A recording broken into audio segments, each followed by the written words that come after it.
तेहू तो मनीषा एकदम बदमाशी वाले।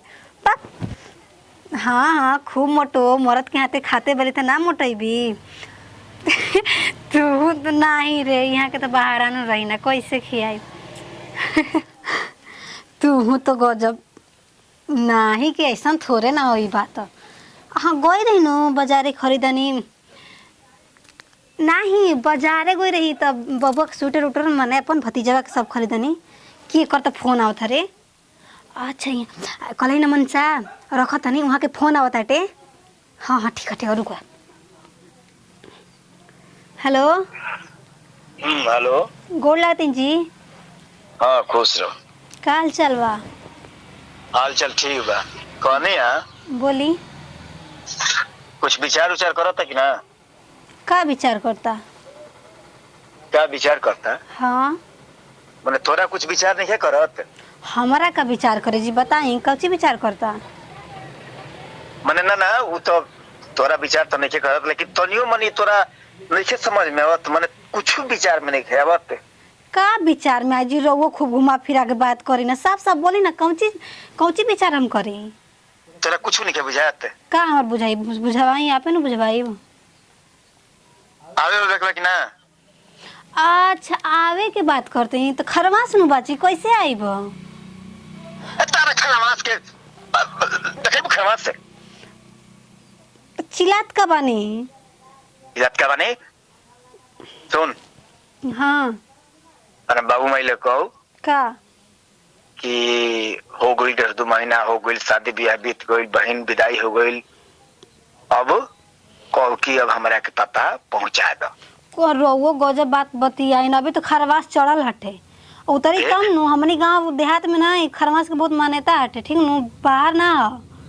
देखा ता लोलवा कुछ दे लोलवा कुछ दे बाजी नु तो लोलवा कुछ दे का लोलवा कुछ देबो चुपचाप कहो अपना बाप से कहो के विदाई करे के हम ना कहम जब तक से ना खरवास उतरी तब तक से हम ना आइब। तो 10 महीने में जब वही उधर मुंह कितना के बने काट दे अब हमार ठीक पर काट दे मुझे आई तो आई घरवा पिटवा दे कि ना पापा से आई ना हमरा के तोर बात तो तोर बोली निकलता रे त कौन ची कैसे हम आइब पापा ले बतिया ली ना दिमाग खराब के बानी।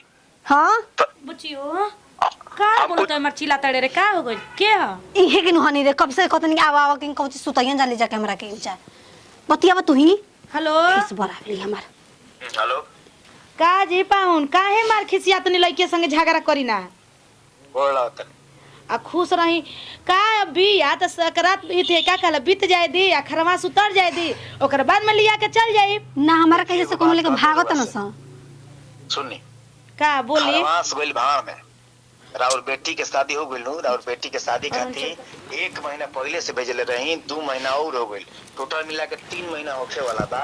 हमारा घर लोग नहीं खान हमार माई खाना बनावती ओकर हाथ जड़ जाता रोवा नहीं समझ में आवत। अब खरवास 1 महीना छोड़ी रोवा दिमाग नहीं खे। अच्छा ठीक बा त लइकी ही आ रौरा के बियाहवा क दिल बनी त कोनो इथी भइल बुया त लिखा दिल बनी का त रौरे के ही रही ए जे पानी में लइके भिजतिया ओइसे खिसिया खिसिया के बोलत नहीं जबे न तबे ए महाराज हम कुल की जाना सुने बहुत बकचोदी हो गई। अब हम देखी सुनी अब सीधे हम आवत नहीं लेके आई ना पहुंचाई नु तो आज आवत नहीं आज हम लेके हम ना जाइबो ना जाई। अरे तो लोलवा कुछ दवा जो फोड़ दे जब ना रे बुलबे जाता रे और का अच्छा ठीक बा चुप देख कैसे बतिया तन देख। हां ठीक बा आई विदाई न चाहत नहीं फोन पे मत झगड़ा वगैरह मत करी आई आराम से आज तैयार करके रखिए मावती बन तैयारी चाहिए ना हो खबर ना हो खबर कहीं बोले कम आता आना क्या काटो तार कोई जरूर करता ठीक बा आई देख देख तो मैं तो ठीक क्या है मैं अरे रुक कहे तो पागल संगी से बियाह करवैले वाली हम। अच्छा तो काहे बोलेली स तहन कब से प्यार से बतियाओ तनी आओ लगत के गोदी में खेलाई हन ना तड़े जब जाना तू जिदिया हड़ ना जब काड़ा आवाज में बोलबे तू खिसिया के आज आ या के जे लगनपन देखाए लगे त ठीक बो टोला महला के जानते कि सुन खरवासा में कोई विदाई करेला खरवासा में उ तो शहर शहरात में रह गलन जे कुल के मर में ना जाने लन कुछ उनकर माइयो ने की जानत बूढ़ी हो तो बुढ़िया न पहले बुढ़िया मुझे त नहीं खोजे हमर त एकदम टेंशन मोर मैं ठीक हो जे काट मुंह तड़े रे आज इनका के बता दे कि का चीज होला बार बार नौटंकी लगा के रखले बड़ी। अरे थोड़ा भी कहाँ जाता है देखा यार मोरिए पर बांध बली लो नौटंकी लगावल छोड़ा तनी करा के आज।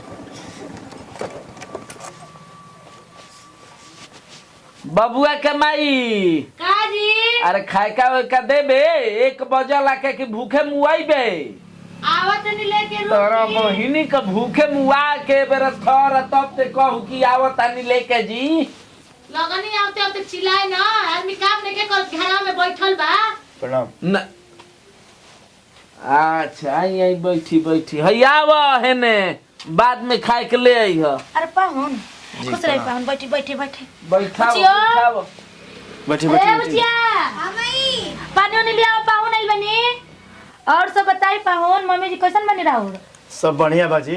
सुनो कैसे तारू मिलाऊ पाहुन के भाई? पानी ओनी पियाव माई ओई के फेरा में नत रह हम आव तनी दुआर पर घूम के तले खियाव पियाव पाहुन के रोके अब खा ली तब जाई को अब तब बाद में घरे दामाद दैला हम खाए बैठी हम तू खियाव पियाव पाहुन के हम रस पी लेबू पे राता इहो के पनिया पे है हाँ पिए तनी। अरे ठीक बा खिसियल में लियाइए जाइम ना तो पहले पनिया पी ली ओकरा बाद में खिसियाई ससुरारी माई के खिसियाई जाला वो मेहरारू ले खिसिया तनी ठीक बा खिसियाल नहीं की महाराज विदाई की तैयारी करी जे। अरे पीही पनिया आ कह तनी विदाई के तैयारी बताई खरवा चलता ये जाके बेटी ही आ हमनी के गांव देहात के बनिया विदाई करे जो तो दूगो टोलो महला हंसी हमनी के तो खरवास में विदाई करे रौरा तो शहर शहरात के बानी रौरा के तो कुल नहीं खे तो कहिया विदाई करे का मान दिन ह तो का हुए का ना हमनी के कुल लागेला समझनी बात के समझल जाला तनी हमनियो के बड़ो जेठ के बात मानल जाला। जी जी जी बढ़िया बात रहो बोलनी है अच्छा बात बा सब चीज मान गई बात अब विदाई करवाई। काहे रो ऐसे करी ना हमार तो इसको बुझेबे नहीं कर पूछियो हंसत तनी तही लोग के लागत तनु कि हंसत पाहुन अब का अब विदाई होई चाहे ना है अब तो अहे जइहे घूम के। अरे हंसत तनी तबे तक हंसत तनी जब खिसियाई तो हमरा से बड़ा खिसिया हो ना कोई यही। बताओ तू का करे गोले है पानी लेके तो ऐसे ही खुल जाला रे आई हम ना जब तुझे भी तो जो ए पे तोरा पे खिसिया जाना जइबो तो जो करतड़ू जइबो तो जो आई एगो तो खिसियाइल बने एगो जाके झमक के पानी रखा तारे तो का करी? नूर बुद्धि ना भइल बेटी पतोई के कैसे की असन करतो को जो एजा ऐसा करते ओजा ना करे ना। हां ओइ जा ऐसे करना है ओजा ना करना कइल बड़ू मिठाई दे ले सरल मिठाई न मुंह में पेट में अंदर जाता बहरियो भी सब छिटा जाए। कनी का जा भई रे जाके खाना के पूछबो कि ना पहले पूछा था ना रुक आ तो आराम से धीरे से पूछाई लो एगो तो ऐसे झनक ऐसे हुए को झनकल बना और झनका दी जो ए जी बोल चली खा ली खाइल बनी जी हम खाइल बनी हम तैयार होगा कि ना होबे तो खा ली तो तैयार हो जाता है। यार अब क्या जल्दी पता नहीं खाना खिलाई फिर कहता था खाना खिए जल्दी तैयार हो खा जल्दी निकलो बैग लेके आई ये तो कैसे बोल का ना देखे हम ना जब रे अरे मर्द में कुल ना बोलो जला बुझाई ना तोरी जाई पता जो बोले हम ना जाए समझली ना। देखो एजा हुड़तुच करवावे के बउए गांव नगर के जनवे के बउए अभी सुनिया सनो कन के तो अभी हाल करे लगे तो कहे ना हमके पहले ही विदाई कह दहली आय चुप रह हम पाहुन के समझाओ तनी आ विदे करे के कहतनी उनकर परिवार ह ले जा के जब मारस काटस कुछ करस हम उनका के समझाओ तनी हमने काट दी से तो चली। अरे कहे के मतलब बात के बताऊंगा मत बना का करी हे जा उरुस के बैठाई आ चार गो गाड़ी सुनवाई आ सुनी बाबूजी ने पूछ लिया अरे रुक बुढ़ाउल हम पूछत न का बाबू क्या बात बारे जे पाहुन आइल बने विदाई करे के कहत तो बानी और का बोल जे बात उहे आई के मुंह फुला के बैठल बानी काहे मुंह फुलैले बड़े कहनी हम न त खरमास में विदाई ना हुई वही खातिर थतना दिन लैला हो गइला आ खरमास में कहतन विदाई ना हुई हम यही बेर लेके अब बताओ तो यही बेर हम कैसे विदाई कर दे पागल हवे रे कि वो अपन परिवार छोड़ेला तो परिवार छोड़ी आज के डेट में बताऊ अरे तो परिवार और हमके देख के जा रेला अरे तो चुप रहो चुप रह एक बार बताऊ बियाह शादी के लिए वो नहीं खातीन साल पर छोड़े खातीन 3 महीने सुने बानी या तो जने के भारी हो गनी हम। अरे बहिन भारी बात के नहीं खे ठीक बाटे वो गलती नहीं खन ठीक कहत तने उ अच्छा ठीक कहत नु तो ई बताओ अब क दिन में खरवासवा बीत जाई त लिया के चल जब तो घट जाई पानी में लइके बिया तो कहत ने आजे के आज हमरा के चाही त चाही उनकर माई आजे बीमार पड़ गेल बड़ी मारी थी कर लगल ह ना गलती के चलते हर घड़ी खातिर दाग लाग जे अगर कल गुल उनकर माई के साचो कुछ हो जीत अच्छा चुप रहो चल बाबूजी के बुला के ले आओ आ जौन बउए बर विदाई दे के कल जाओ अब इहे नु कहल जाई का कल जाई जब ओइसे कहत रहन त तारू से घरवा में रे दे पाहुन बैठल बड़े दुआरी पर अकेले आवत ने है ना लिया के हम सुनी ना है ने आई रहो रे घरवा बबुआ के बाबूजी आई का पाहुन बैठल बने कनी पाहुन बैठल बनी तो ना खात नहीं ना पियत नहीं इनका के लिया जाए के कहत नहीं ठीक बात भेज दे उनकर माई के का दो तबीयत खराब बा तो मर मिठाई ना चाहिए ऐसे ही विदाई कर दी मान तनी घरे लुगा फटे धइले बनी तो मिठाई उठाई चाहिए ना 1500 रुपया चाहिए ना ठीक बा तो पैसा तू दे दो हम जातनी मिठाइया 5 किलो लेके आवत तानी झम से ठीक बा जाई चप्पल लगा ली अब उघारे गोड़े तो दुआर पर गाय चरावत नहीं चलो चल तैयारी वारी हो अरे चिंता मत कर हम आई परसों तोरा घरे आई हाँ तब जाई चल तैयारी वारी हो कतना लेट करी हैं लोग ये लोग ये तैयारी ना भइल लोग काजी जी प्रणाम। प्रणाम प्रणाम। कैसन बनी? अरे बढ़िया बढ़िया महाराज। सब ऊपर नीचे ठीक बा ना? ऊपर नीचे ठीक बा। कुल छोड़ी हंसी मत जाई के जल्दी विदाई करवाई जाई महाराज। अरे हाँ हाँ विदाई करवाओ तनी वही खातिर तो हम आइनी हां।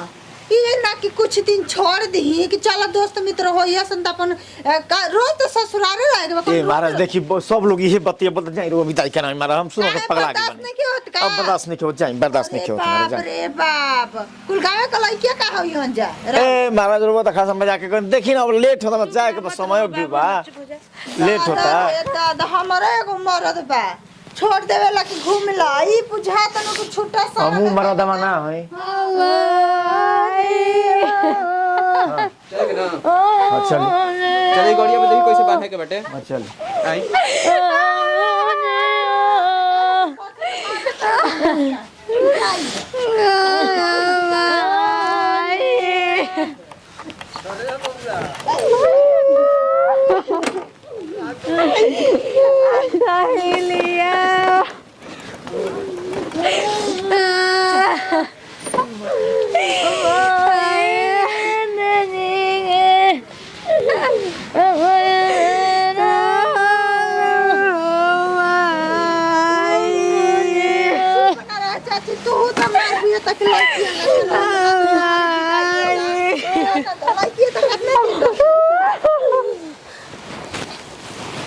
चल बैठ बैठ बैठ बैठ बैठ बैठ